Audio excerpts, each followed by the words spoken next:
레위기 26장 40절부터 46절까지 읽겠습니다.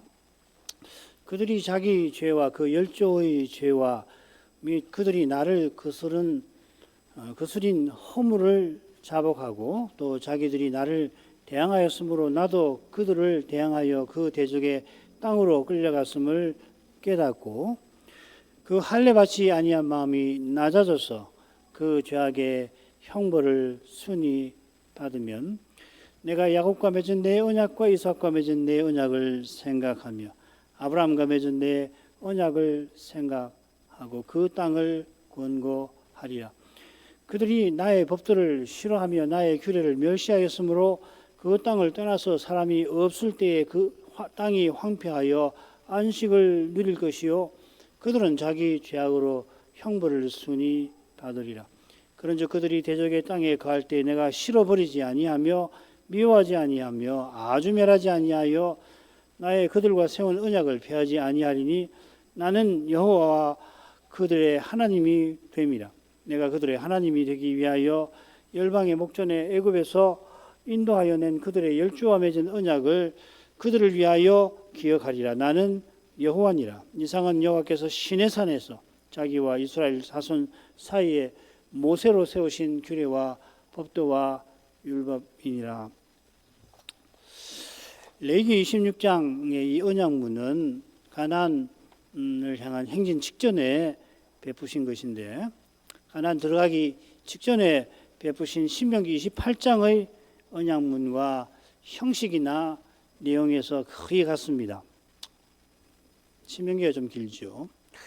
이집트에서 건져내어 가나안에 들어가게 하시는 목적이 만왕의 왕을 종주로 모시고 종주이신 여호와의 사명을 명령을 봉신으로서 받들게 하신 극이 있습니다. 이 종주와 봉신의 관계는 당시 강한 나라가 약한 나라를 정복하고 체결한 조약에 따른 것입니다.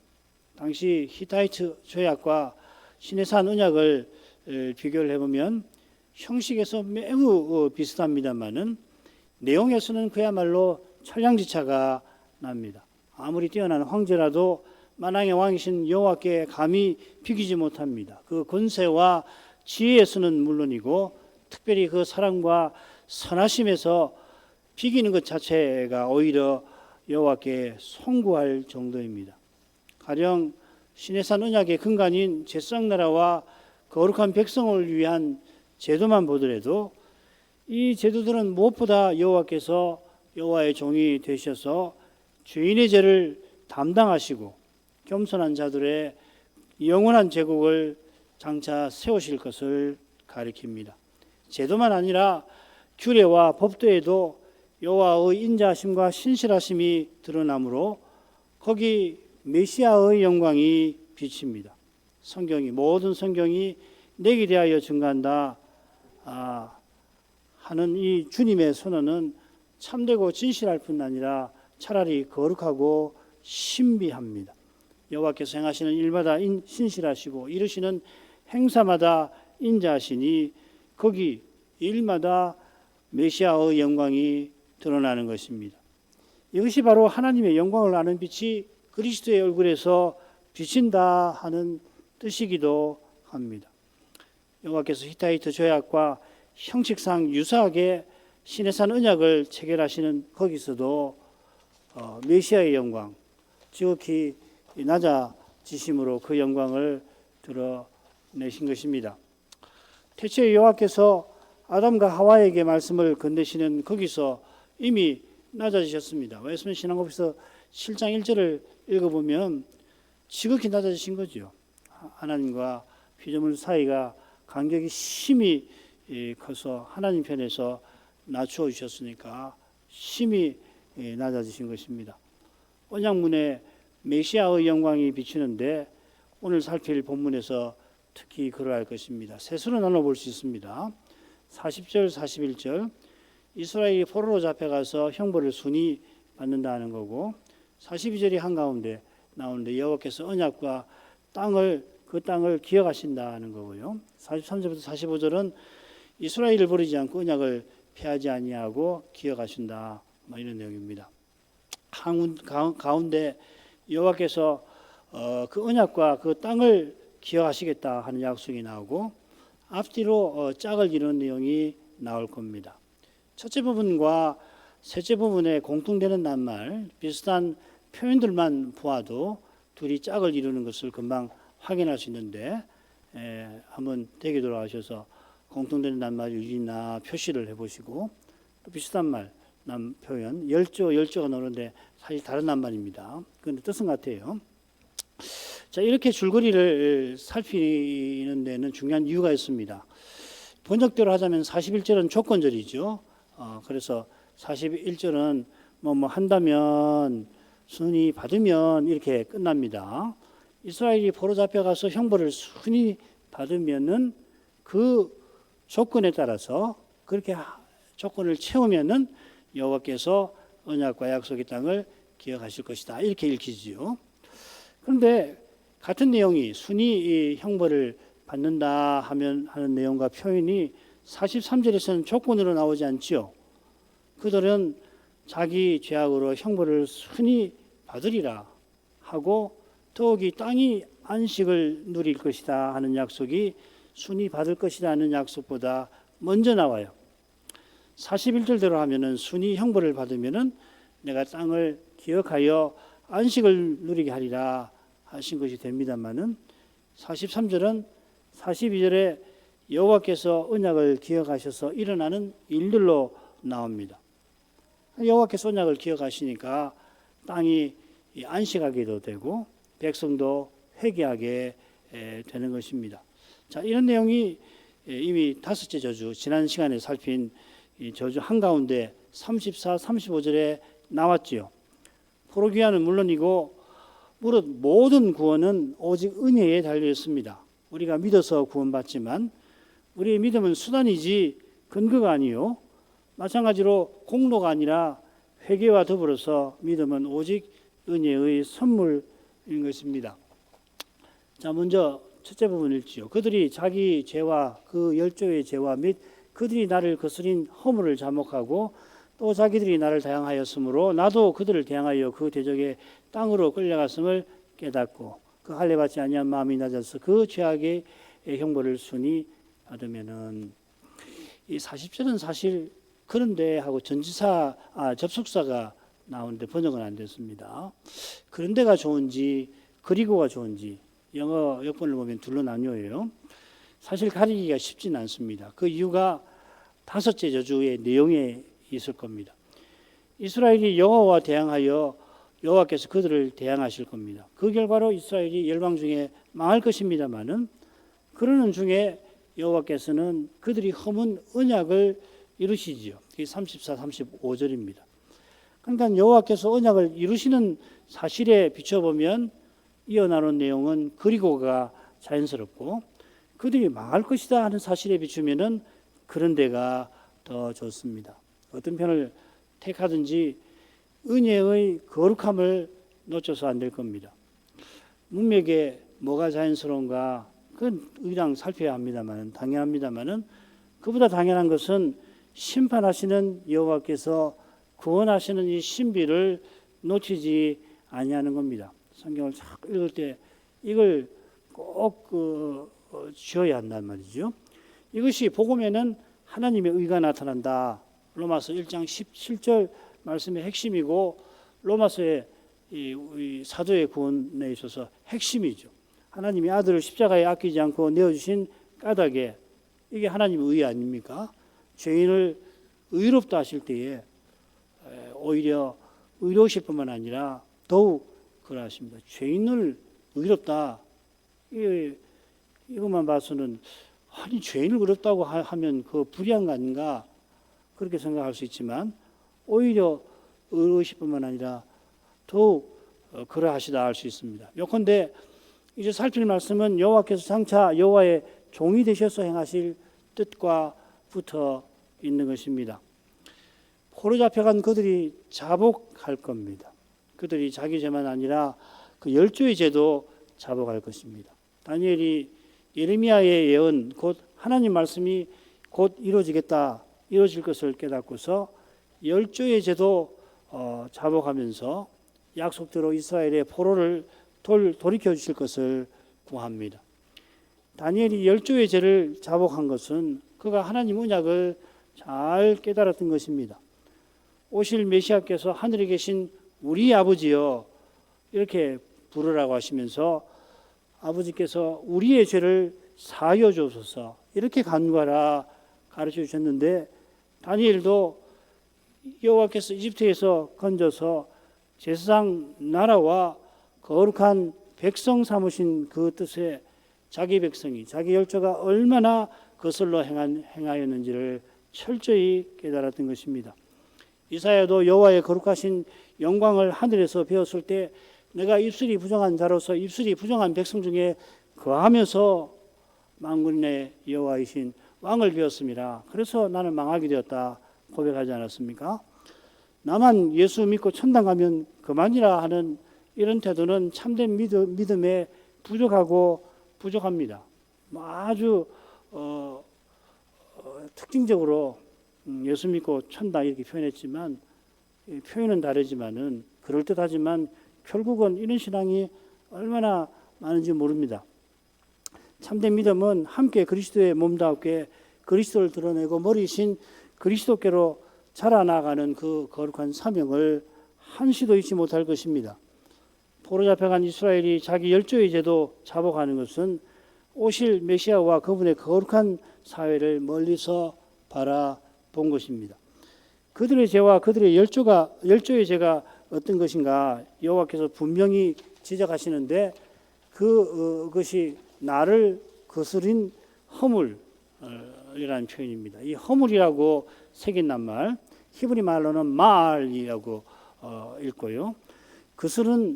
거스린이라고 새긴 낱말은 동사인데요. 마알입니다. 동사가 앞에 길거든요.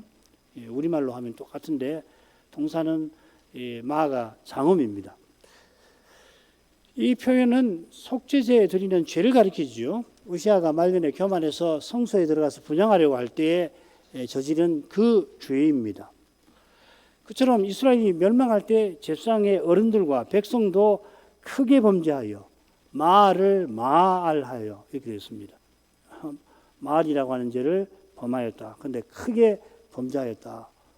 그래 이방 모든 가정한 일을 본받아서 여호와께서 예루살렘에 거룩하게 두신 그 전을 더럽게 그 성전이 망하게 하셨습니다. 우시아가 감히 분향하려다가 여호와께서 쳐서 문둥병자가 되게 하셨고 백성의 어른들과 백성이 함께 여호와의 거룩하심을 침해하자 그들을 포로 잡혀가게 하신 것입니다. 참고로 속건제는 모르고서 이 죄를 범할 때에 들여서 죽음의 형벌을 면하게 하는 제사지요.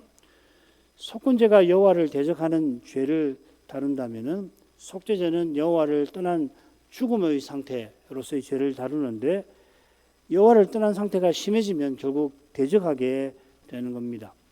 이스라엘 백성이 그처럼 열조로부터 후손까지 여호와를 대적한 탓에 마침내 포로 잡혀 간 것입니다. 자, 이런 내용이 자기들이 나를 대항하였다 하는 표현에도 담겨 있습니다. 이게 무슨 말이냐면 이게 자복한다는 이 동사하고 깨닫는다는 말이 원래 한 동사입니다. 그래서 이 굉장히 문장이 길어서 우리만 어순에 우리말에 이해하기 쉽게 딱딱 끊어서 읽었는데 원문은 이렇게 되어 있습니다. 그들이 자기 죄와 그 열조의 죄를 자복하리니 나를 거스린 허물로 범한 죄 또한 나를 대항한 죄를 자복하고 이렇게 되어 있습니다. 이보다 더 복잡해요. 그래서 밑에 차곡차곡 제가 덧붙여서 번역을 할 테니까요. 나를 대항하였다는 표현이 이스라엘이 여호와와 함께 이방 신들을 음란히 섬긴 사실을 가리킨다 하는 걸 우리가 이미 살폈죠. 이스라엘이 여호와와 함께 걷는 것처럼 하지만 실은 정반대로 그렇습니다. 그래서 나도 그들을 대항하였다 하신 겁니다. 또한 나를 대항한 그래서 나도 그들을 대항하게 한 죄를 자복하고 이렇게 이어집니다. 그들이 대항하니 여호와께서 대항하셔서 그 대적의 땅으로 끌려가게 하셨습니다. 그래서 원래 문장은 이렇게 됩니다. 또한 나를 대항한, 그래서 나도 그들을 대항하게 하여 그들을 그 대적의 땅에 끌어가게 한 죄를 자복하고, 이렇게 되었습니다. 이어지는 41절 후반절은 혹은 그때 하고서 방금 살핀 내용을 좀 다르게 표현합니다. 혹은 그때 하면 장차이죠. 혹은 그때 그 할례받지 아니한 마음이 낮아져서 그들이 그 죄악의 형벌을 순히 받으리라. 할례받지 아니한 마음은 이스라엘이 여호와를 거스른 허물과 붙어 있는 겁니다. 할례는 이 육신의 이 몸의 육을 배워서 언약에 들어온 것을 표시하는 성례지요. 이 육은 여호와께서 더 이상 사람과 씨름하지 아니하시는 상태, 창세기 6장 3절에 있는 상태인데, 정결법전은 네 가지 육의 상태, 부정의 상태를 다루고 있습니다. 그러니까 부정의 상태는 인생이 죄와 허물로 죽어 하나님을 떠난 상태를 상징하는 것이죠. 가리키는 것이죠. 이 죄와 관련된 것이 이 속죄제 아닙니까? 거기서 건져서 하나님을 가까이 하며 살게 하려고 하나님께서 언약을 맺어주셨습니다. 이스라엘이 이런 은혜를 저버리고 심지어 우상을 섬겼는데 할례받지 아니한 마음이 그런 가정한 상태에 이르게 되었던 것입니다. 주님 시대 바리새인도 그랬지요. 그들이 실제로 우상을 섬긴 건 아닙니다. 그러나 율법을 소유하고 지키는 자기를 자랑하며 율법의 정신을 이루시는 메시아를 미워하여서 십자가에 내어주었습니다. 이보다 하나님을 대적하는 배도가 없습니다. 그런 사실을 지적하면서 바울 사도는 성신으로 마음에 할례받은 우리 이방인을 이면적 유대인이라 부른 것입니다. 표면적 유대인의 대표인 바리새인은 선자를 미워하고 죽인 그 열조의 후손이었습니다.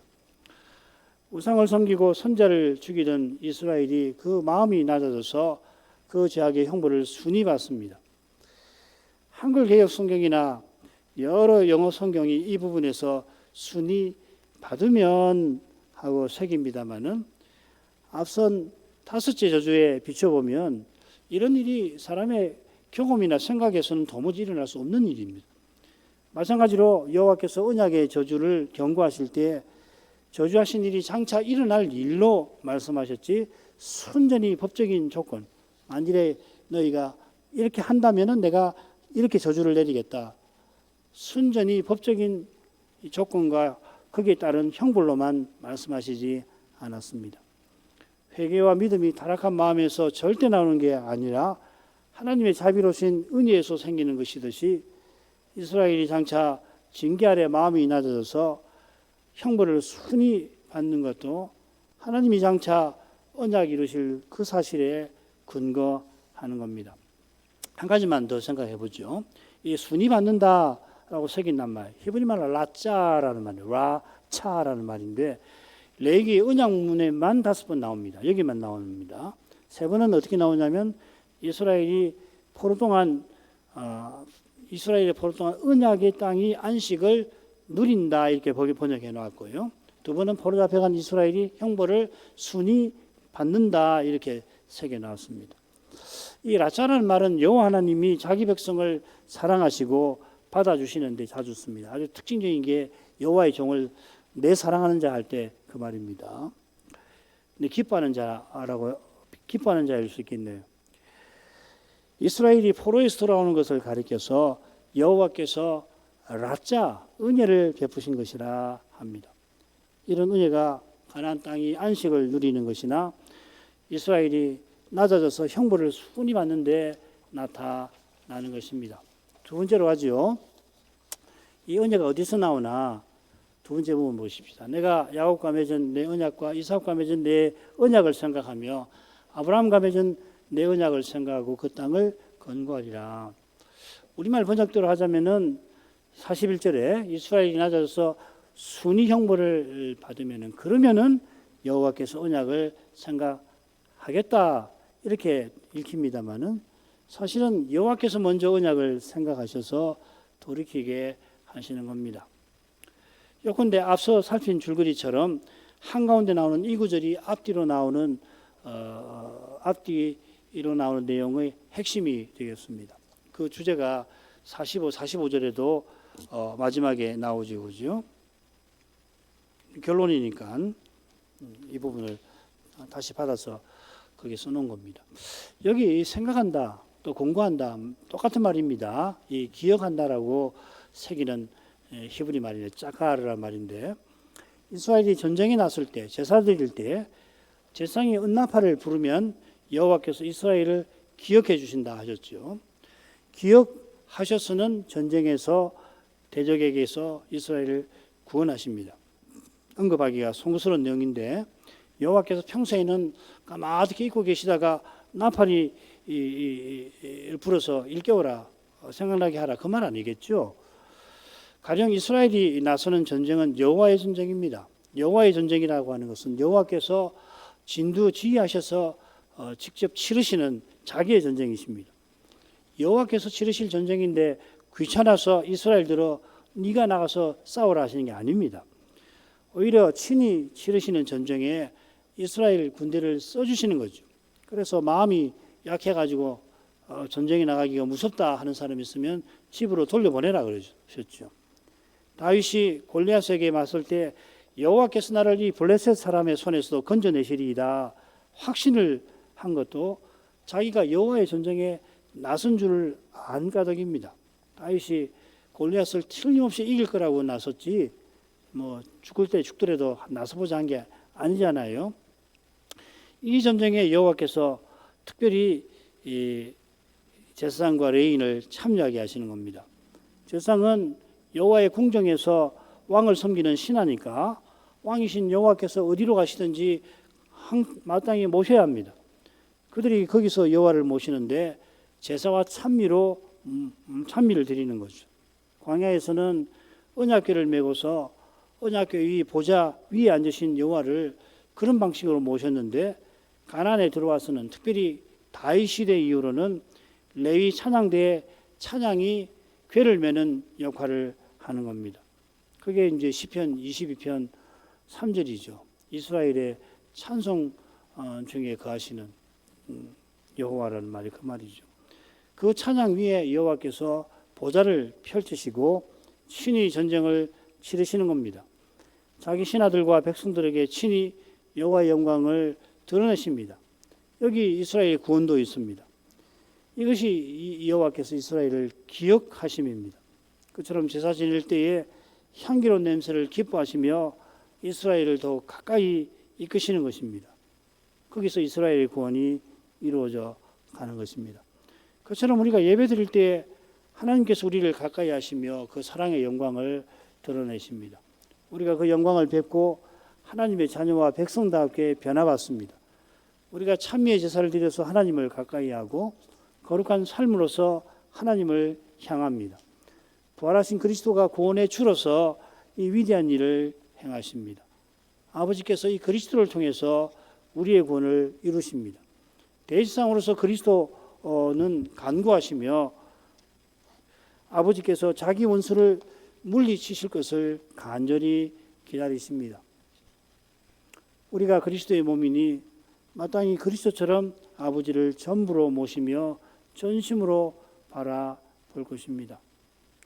그러면은 그리스도처럼 아버지를 전심으로 의지하면은 그리스도 안에서 다윗처럼 우리가 주의 일에 쓰임을 받는 것입니다. 여호와께서 친히 구원을 이루십니다. 이스라엘을 이집트에서 건져내실 때처럼 장차도 여호와께서 열조와 맺은 언약을 기억하실 것입니다.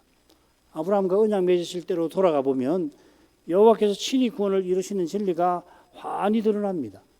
여호와께서 그를 갈대아 우르에서 우상 섬기는 집에서 불러내셨고 언약의 후사를 얻지 못하던 그에게 밤의 이상을 밤하늘의 무수한 별을 보여주시면서 믿게 만드셨고 언약의 후사를 얻고자 했지만은 실패한 그에게 찾아가서 명년 이맘때 이상 낳을 일을 알려주셨습니다. 유대인이 그렇게 자랑스러워하는 아브라함의 순종은 철저히 하나님의 은혜에 있었는데 그처럼 하나님께서 아브라함을 불러 그와 언약을 맺으시고 언약의 후사에 관한 약속을 이루어 주셨던 것입니다. 그처럼 가나안을 주시리라 약속을 이라는 약속을 이루려고 이집트에서 이스라엘을 건져내셨습니다. 이런 뜻이 그 땅을 건고하리라 하는 말씀에도 담겨 있습니다. 그 땅은 아브라함과 그 자손에게 주겠다 약속하신 가나안입니다. 이 건고한다라고 새긴 낱말이 기억한다 하는 그 말입니다.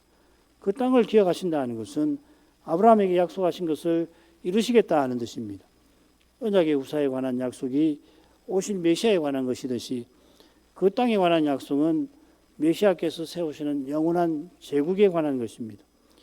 이 약속을 이루시려고 이스라엘 포로 동안 가나안 땅이 안식을 누리게 하십니다. 이스라엘의 허물로 그 땅이 황무하게 되지만 여호와께서는 그 황무함을 통해서 전쟁이 나서 그 땅이 버림받아서 아무도 농사를 짓지 않지요. 그런데 그 황무함을 통해서 여호와께서는 희년의 규례를 베푸신 뜻을 친히 이루시는 겁니다. 안식년과 희년 내내 가나안 땅에서 농사를 짓지 말라 하셨는데 그 뜻은 메시아의 영원한 제국을 바라보게 하신 데 있습니다. 그들이 영원한 제국을 바라보지 않고 열방과 같이 되려 했기에 열국에 흩어지고 말지만은 여호와께서는 전쟁과 기근과 들짐승으로 황무하게 된 가나안 땅을 안식하게 하시는 것입니다. 이는 하나님께서 장차 세상에 오셔서 십자가 지실 그 일을 향하여 나아가시는 것이기도 합니다. 그다음 마지막 있죠. 그들이 나의 법들을 싫어하며 나의 규례를 멸시하였으므로 그 땅을 떠나서 사람이 없을 때에 땅이 황폐하여 안식을 누릴 것이요 그들은 자기 죄악으로 형벌을 순히 받으리라. 그런즉 그들이 대적의 땅에 거할 때 내가 실어버리지 아니하며 미워하지 아니하며 아주 멸하지 아니하여 나의 그들과 세운 언약을 폐하지 아니하리니 나는 여호와 그들의 하나님이 됨이라. 내가 그들의 하나님이 되기 위하여 열방의 목전에 애굽에서 인도하여 낸 그들의 열주와 맺은 언약을 그들을 위하여 기억하리라. 나는 여호와니라. 이 셋째 부분은 결론답게 이 부분은 셋째 부분의 결론답게 앞선 내용들을 요약합니다. 그들이 나의 법들을 싫어하여 나의 규례를 멸시했다. 이게 첫째 저주의 조건에 나왔지요. 밑에 덮여보시면 이게 한가운데 나와요. 14, 15절에 나오는데 나의 규례를 멸시하고 마음에 나의 법들을 싫어했다. 이 말은 모든 계명을 그들이 지키지 않고 하나님을 청종하지 아니하고 언약을 배반한 것을 요약한 것이죠. 그죠?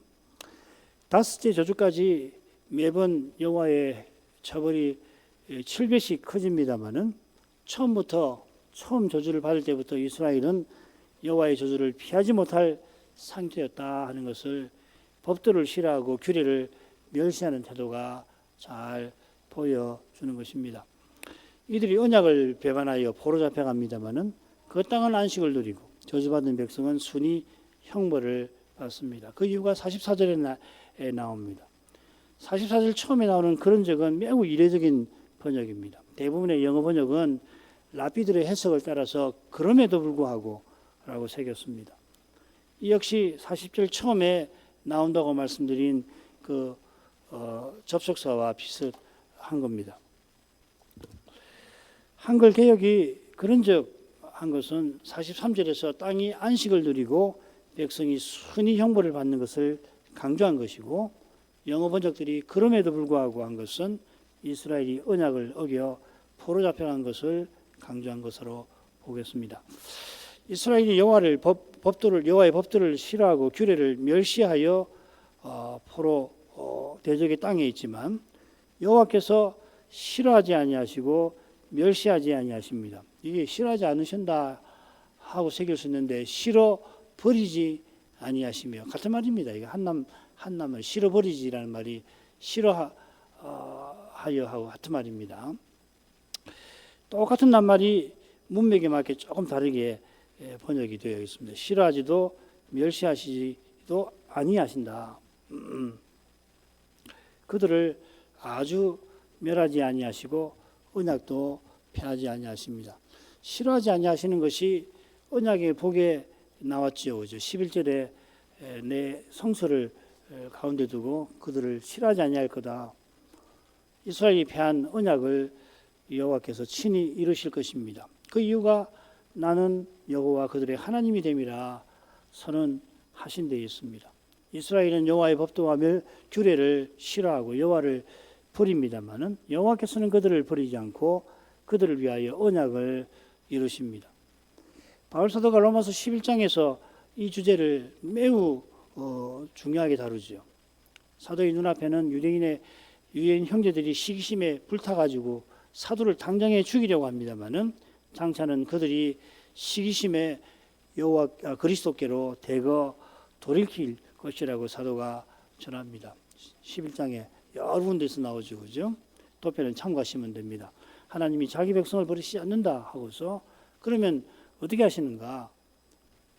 사도 시대에는 그리고 그 이후로 계속해서 유대인들이 희한하게 그리스도를 미워하고 대적하는데 재림 직전에는 대거 돌이키게 하실 것이다. 그렇게 사도가 전했죠.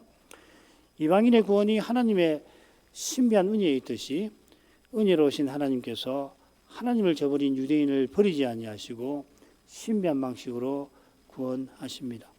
이 신비한 일이 사도 시대에는 일어나지를 않지만은 사도는 그 일이 직전에 있을 그리스도의 재림을 바라보며 주께서 주신 그 사명, 이방인 사도의 직무를 끝까지 수행하였습니다.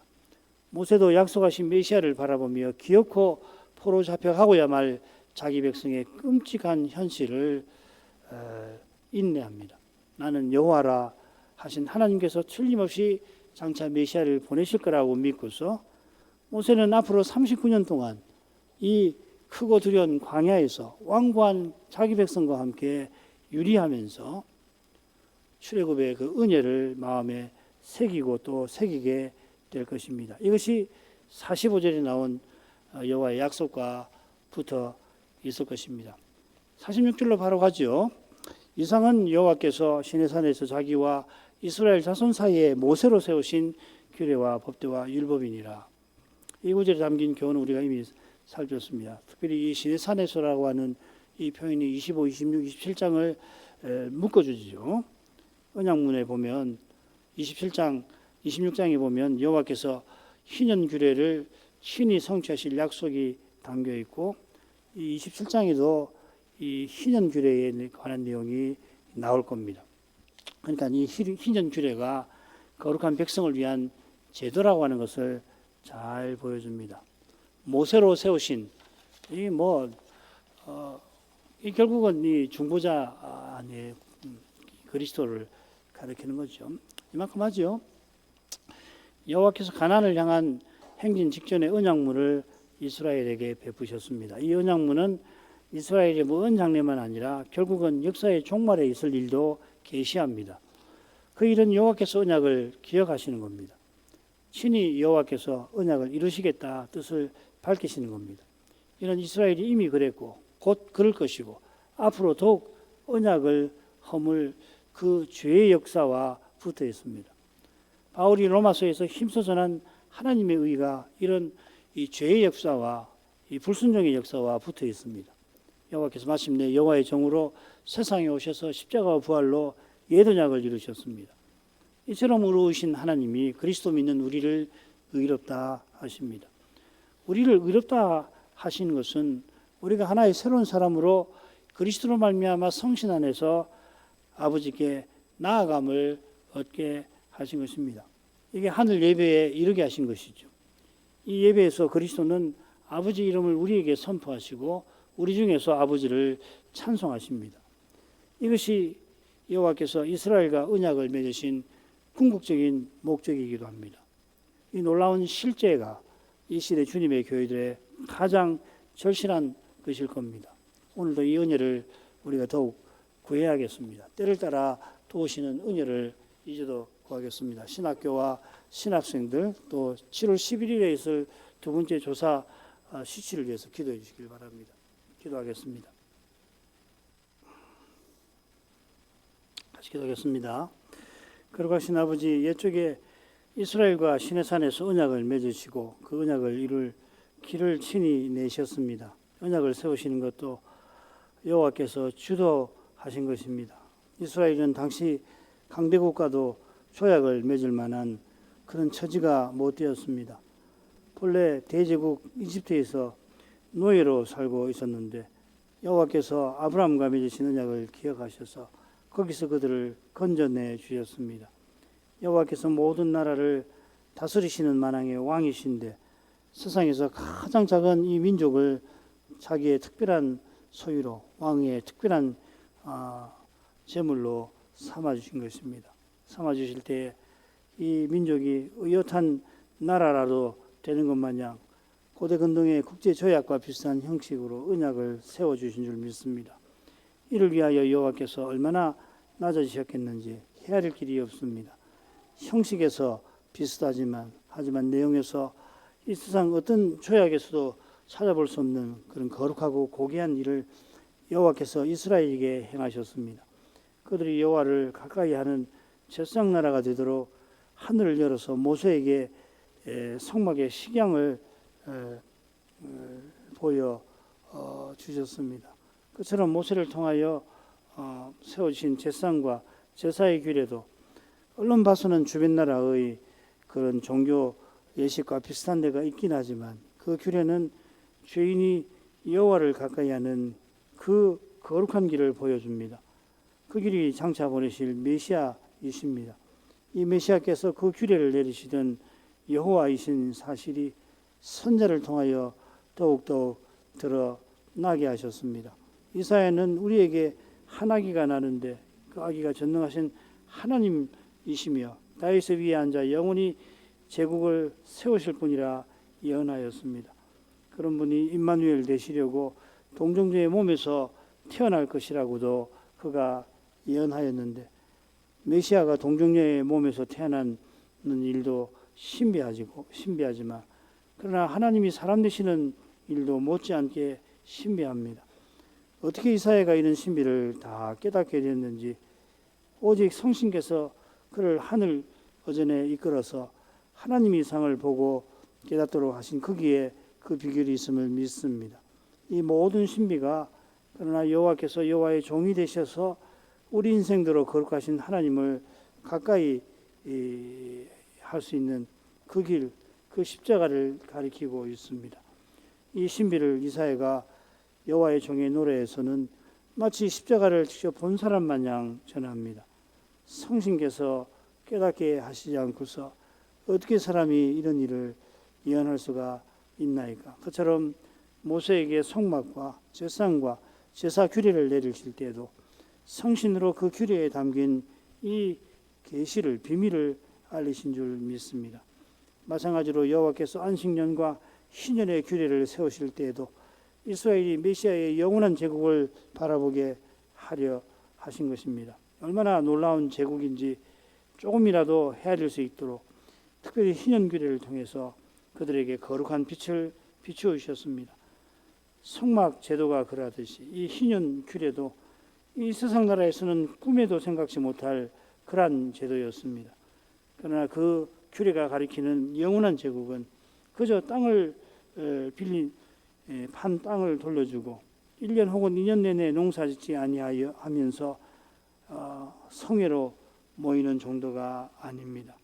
이 영원한 나라는 그리스도가 전부이시고 그 전부 안에 계시는 그런 신비한 세계, 그리스도로 말미암아 하나님이 만유 안에 만유의 주가 되시는 그러한 세계입니다.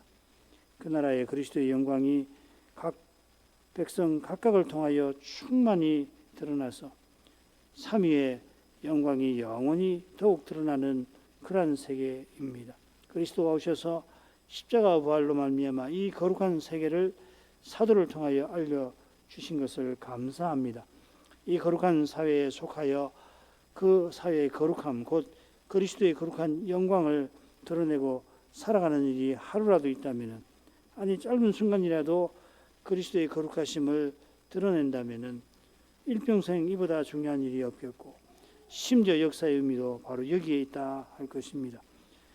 언약문에서 오실 메시아와 그 나라에 관하여 이스라엘에게 알리시면서 친히 황무한 땅을 안식하게 하심으로 희년의 규례를 이루어 주실 것을 계시하신 데서 구원이 오직 하나님의 은혜에 있음을 분명히 알리십니다. 그리스도께서 지금 아버지 우편에서 간구하시며 아버지께서 친히 약속을 이루어 주실 것을 간절히 기다리시는 거기서 이 은혜를 맛본 실질이 무엇인지를 모를 수 없도록 하십니다. 그리스도처럼 저희도 전심으로 성신을 의지하게 하시고 그 인도를 받아 교회와 신자로서 하나님을 간절히 바라며 살아가게 하시옵소서. 이러한 태도가 이 배도의 시대를 식별하고 이기는 그 기림을 모르지 않게 하시옵소서. 조금이라도 사람의 힘과 꾀를 의지하는 이 육신적인 태도를 부인하지 않고서는 누구든지 틀림없이 반드시 넘어질 수밖에 없을 만큼, 그리고 그 무너짐이 심상치 않을 수 있음을 명심하게 하시옵소서. 이러한 은혜를 주님의 교회들에 내려주시옵소서. 예수님 이름으로 기도합니다. 아멘.